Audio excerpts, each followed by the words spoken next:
우리의 인생을 살아가면서 핵심이 항상 있어야 된다고 저는 생각을 하는데요.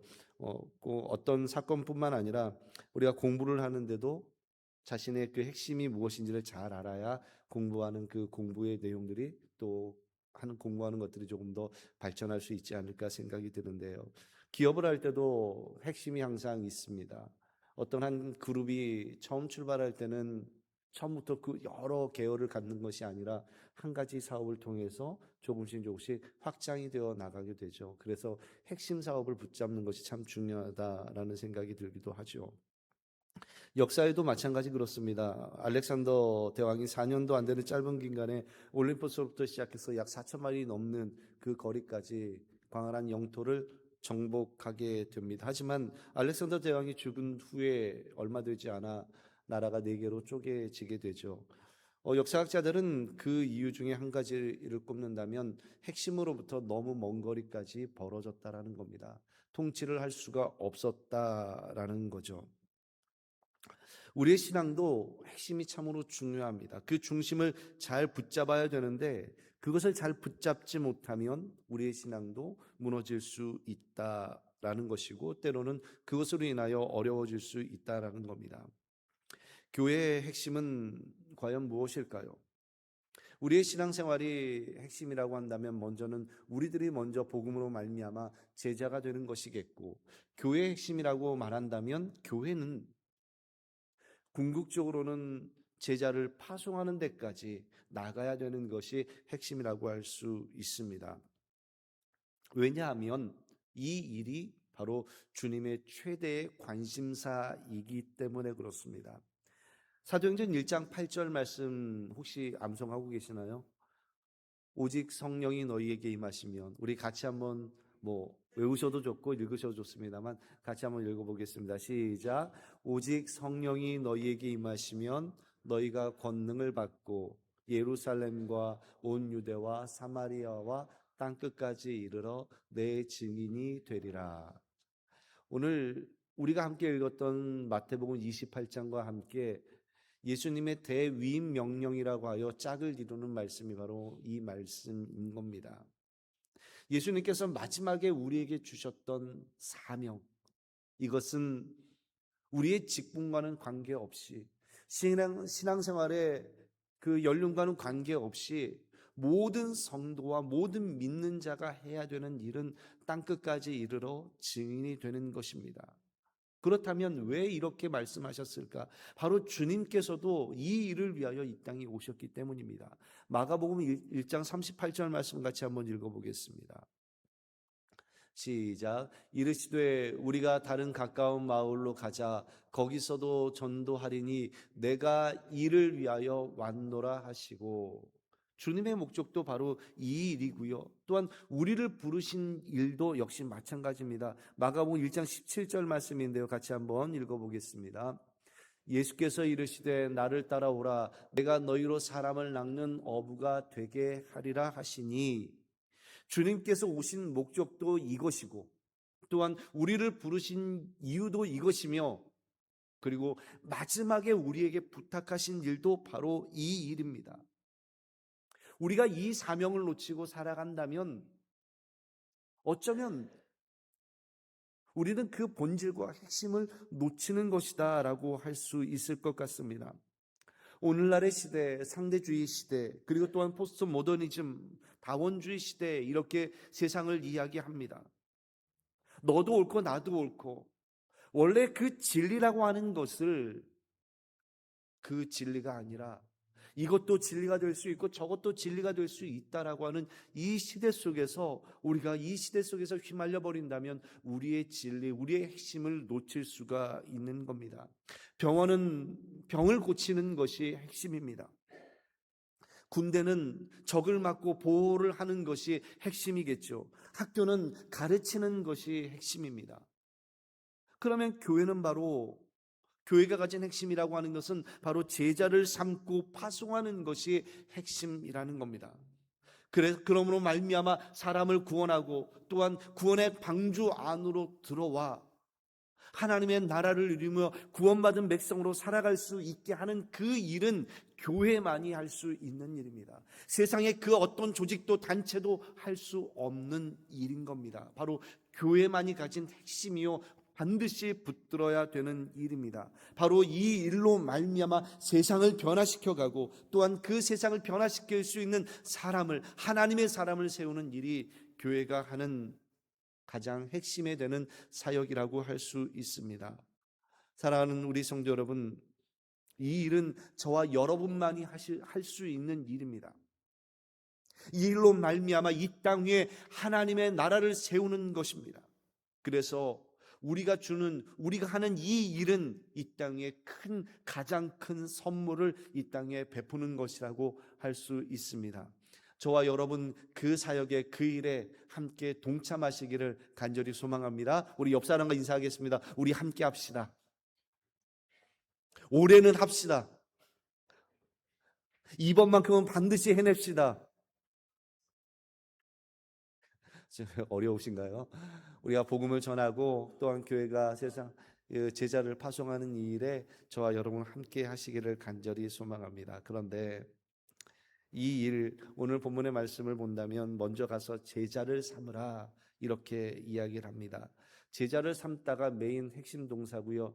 그 뒤에 나와 있는 세례를 주거나 이와 그 관련된 내용들은, 가르친다는 내용들은 분사로서 쓰여집니다. 그래서 먼저 가라고 이야기했습니다. 먼저 가서 제자를 삼으라 이렇게 이야기를 합니다. 만왕의 왕 되신 예수님께서 이 땅에 인간의 몸을 입고 이 땅에 내려오셨습니다. 말구에 오신 예수님께서 제자를 삼기 위해서 하나님의 사람들을 품어내기 위하여 먼저 이 땅에 내려오셨고, 물고기를 잡는 베드로를 찾아가시고 세리 마태를 찾아가시고 자신이 제자 삼았던 그들을 향하여 먼저 찾아가신 것이 예수 그리스도이십니다. 그들을 향하여 사람을 낚는 어부가 되게 하시겠다라고 부르십니다. 세상에서는요, 제자가 되기 위해서는 위대한 스승들을 찾아가야 됩니다. 재물을 싸들고 가야 되고요, 학력을 갖춰야 되고 실력을 갖추어 가서 스승을 만나야 됩니다. 그럼에도 불구하고 스승은 기준에 맞지 않으면 거절을 합니다. 받아주지 않습니다. 그러나 우리 주님의 원리는 그것이 아닙니다. 요즘 TV를 조금 보십니까? 제가 요즘 보고 있는 TV 프로그램 하나가 있는데 흑백 요리사라 2가 얼마 전부터 하더라고요.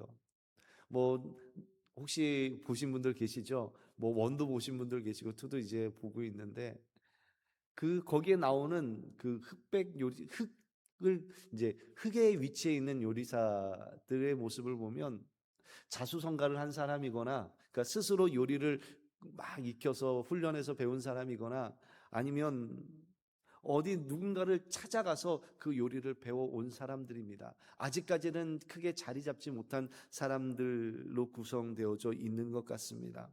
그런데 스스로 요리를 배우거나 이런 사람들의 모습을 보면 굉장히 어렵고 힘이 듭니다. 원하는 요리를 배우기 위해서 세상을 찾아다니며 누군가를 찾아가서 그 요리를 배우는데 그 요리를 배우기가 쉽지 않아요. 잘 가르쳐 주지를 않는 겁니다. 유명한 식당에 들어가는 것조차도 어렵습니다. 그런데 우리 교회, 그리고 또한 주님의 논리는 그것은 아닙니다. 주님 스스로 우리를 찾아와 주신 겁니다. 스승이 먼저 되겠다라고 우리를 택해 주신 겁니다. 이것이 성경이 가지고 있는 원리입니다. 그것을 그래서 우리는 은혜라고 부르게 되는 거죠. 그리고 결국은 주님께서는 십자가를 지시기까지, 목숨을 버리기까지 이 일을 이루어내십니다. 주님께서는 베드로를 끝까지 포기하지 않고 그를 끝까지 함께 하십니다. 우리가 제자를 파송한다고 하는 이 일은 바로 이와 같은 겁니다. 제자가 되겠다고 찾아오는 사람을 기다리는 것이 아니라 제자가 되어야 할 사람을 찾아가는 겁니다. 물론 그 일을 하다 보면 희생이 따르게 됩니다. 믿는 우리가 먼저 희생하지 않고는 결코 제자를 삼을 수가 없습니다. 먼저 희생을 해야 되는 일은 시간도 들여야 되겠고 나의 공이 그 안에 들어가야 됩니다. 물질도 때로는 들어갈 수도 있습니다. 우리의 자존심과 우리의 마음을 쏟아내야 되는 일이 바로 제자를 삼는 일인 겁니다. 언젠가 말씀을 드리기도 했습니다만 초대교회 당시에 1866년에 중국에서 선교하고 있던 토마스 선교사가 중국에서 선교를 하다가 아내와 가족을 잃습니다. 그래서 다시 본국으로 돌아가야 되나 기도하고 있을 때 조선 땅에 복음이 들어가지 않았다는 이야기를 듣고 기도를 하다가 제너럴 셔먼호라고 하는 미국 상선호를 타고 대동강으로 들어옵니다. 그런데 그 배가 이제 조선 군인들에 의해서 이제 파손이 되어지죠. 토마스 선교사는 이제 붙들리게 됩니다. 그때 자신이 들고 있던 성경책 한 권을 대동강에 던지면서 기도를 합니다. 이 성경이 녹아 흘러 물을 마시는 자마다 복음이 들어가게 하소서. 토마스 선교사는 결국은 박충건에 의해서 이제 순교를 당하게 됩니다.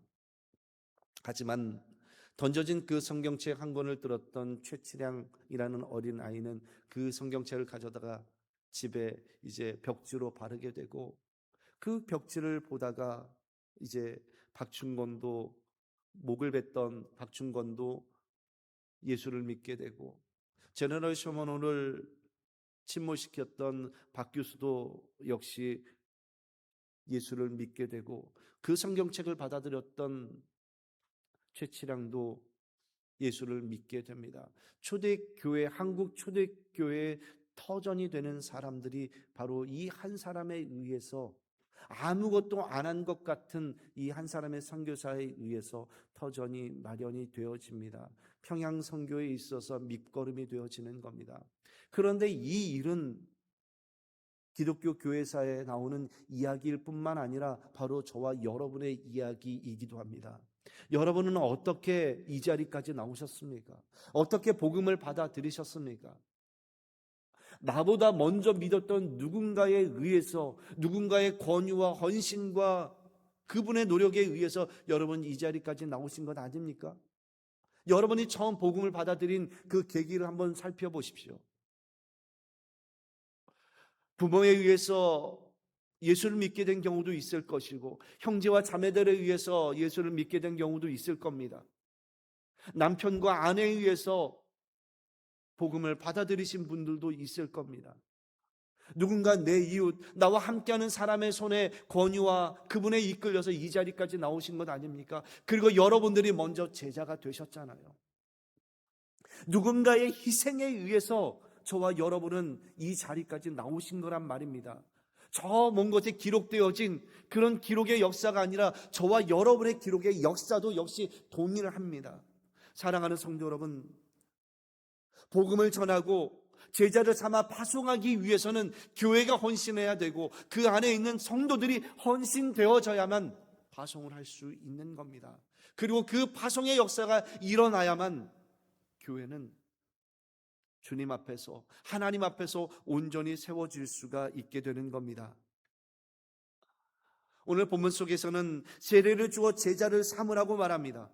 그런데 그것을 누구의 이름으로 하라고 말씀하냐면 성부와 성자와 성령의 이름으로 세례를 주라라고 말씀합니다. 이것이 중심이고 핵심입니다. 우리의 힘으로 되는 것이 아니라는 거죠.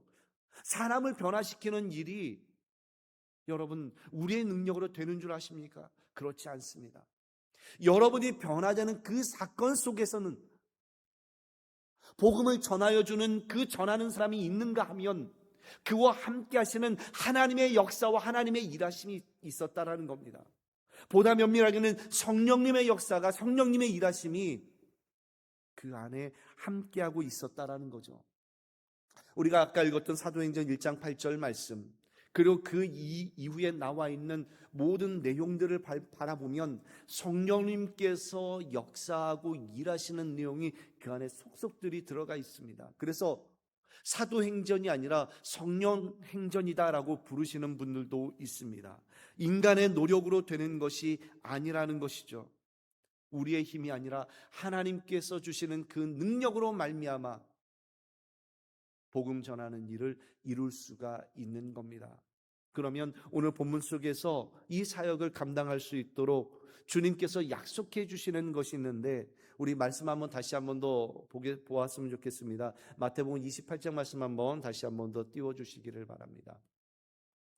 우리 같이 한번 더 읽어보겠습니다. 시작. 예수께서 나와 말씀하여 이르시되 하늘과 땅의 모든 권세를 주셨으니 그러므로 너희는 가서 모든 족속으로 제자를 삼아 아버지와 아들과 성령의 이름으로 세례를 베풀고 내가 너희에게 분부한 모든 것을 가르쳐 지키게 하라. 볼지어다 내가 세상 끝날까지 너희와 항상 함께 있으리라 하시니라. 아멘. 마지막에 약속하고 계시죠. 내가 너희와 함께 있을 것이다. 언제까지요? 세상 끝날까지. 하늘과 땅의 모든 권세를 가지신 분이 저와 여러분과 마지막 그날까지 함께 하시겠다라고 말씀하십니다. 여러분, 우리가 순간순간을 살아가는 모든 시간들 그 속에서 하나님이 함께 하십니다. 주님이 함께 하십니다. 임마누엘, 예수 그리스도 그분이 함께 하신다라고 말씀합니다. 복음을 전하고 교회가 그 사역을 감당할 때 우리의 힘으로 우리의 능력으로 한다고 한다면 부족한 것들 투성입니다. 배움이 부족하고 지식이 부족하고 더 나가서는 여러분 전도할 때 여러분 입술이 안 떨어진단 말입니다. 그런데 그 일들 속에서 주님이 함께 하시며 그 사역을 감당하시겠다라고 말씀합니다. 믿으십니까? 오늘 하루 속에서 여러분의 결단이 필요한 겁니다. 여러분 이 일을 내가 하겠다라고 순종 한번 해보십시오. 성령님께서 도와주시고요, 그 성령님께서 여러분의 발맞춤과 함께 지속적으로 동행하십니다. 결국은요, 하나님께서 하시는 그 일들 속에서 우리가 쓰임을 받게 되는 겁니다. 성령이 하시는 그 사역 속에서 우리가 도구가 되어지고 일꾼이 되어져서 주님의 그 부르심 속에 쓰임받게 된다라는 겁니다. 주님이 가장 원하시는 그 일, 주님이 가장 기뻐하시는 그 일들 속에 저와 여러분이 쓰임을 받게 되는 거죠. 오직 성령이 너희에게 임하시면 너희가 권능을 받고 예루살렘과 온 유대와 사마리아와 땅끝까지 이르러 내 증인이 되리라. 저와 여러분 이 일을 감당하셔야 되는 겁니다. 예루살렘 교회가 성령을 받고 은혜를 받고 그들 안에서 충만함이 넘쳤습니다. 그러나 그들이 뭉쳐 있을 때 주님께서는, 하나님께서는 그들을 흩으십니다. 스데반 선교사의 죽음으로 말미암아 예루살렘 교회에 모여있던 이들이 흩어지기 시작했습니다. 대표적으로 북쪽으로는 안디옥 교회가, 남쪽으로는 알렉산드리아 교회가 세워지게 되고요, 안디옥 교회는 바울을 필두로 하여 선교 사역에 복음을 전하는 일에 앞장서게 됩니다. 알렉산드리아 교회는 하나님의 말씀을 지식적으로 쌓아가는 데 있어서 그 핵심의 역할들을 감당하게 됩니다. 우리가 좋사오니, 여기가 좋사오니, 이 안에서 텐트를 짓고 이 안에서 우리가 머물겠습니다, 이것만을 바라는 것이 아닙니다. 주님께서 원하시는 것은 바깥으로 나가 그곳에 교회를 세우고 그곳에서 예배가 드려지기를 원한다라는 겁니다. 사랑하는 우리 성도 여러분, 우리가 은혜를 받았으면 그 은혜가 이 자리에 멈추는 것이 아니라 흘러가도록 흘려보내는 것이 저와 여러분이 해야 되는 사역이며 우리 교회가 해야 되는 사역입니다. 저와 여러분 그 사역을 위해서 모든 것을 쏟아내기를 간절히 소망합니다. 교회는 바로 이 일을 위하여 최선을 다하는 겁니다. 비록 그 일이 밑빠진 독에 물 붓는 것처럼 눈에 보여지지 않는다 하더라도 우리는 그 일에 지속적으로 행해야 되는 일인 겁니다. 그 결과와 내용은 훗날 어느 시점에 하나님이 원하시는 때에 그 열매를 맺게 하시겠죠. 그러나 여기에서 중요한 것은 우리가 그 핵심의 사역 속에 최선을 다하는 것, 우리 교회가 그 일을 감당하는 겁니다. 올해의 표 기억하십니까? 예배로 그 뒤에를 어떻게 하시죠? 예배로. 다시 한 번 더. 예배로. 다시 크게요. 예배로. 뒤에 말을 좀 여러분 주보 잠깐 보세요. 예배로 세워지고. 다시 한번 예배로.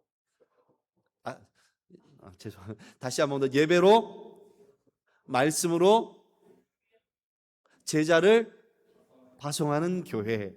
우리 다 같이 큰 이 전체 센텐스를 같이 한번 해보겠습니다. 예배로 세워지고 말씀으로 훈련되어 제자를 파송하는 교회. 올 한 해 우리가 해야 되는 일이 바로 이 일입니다. 이 일에 저와 여러분이 쓰임 받고 또한 하나님이 기뻐하시는 언약교회 성도로 세움을 받는 저와 여러분들이 되기를 간절히 소망합니다.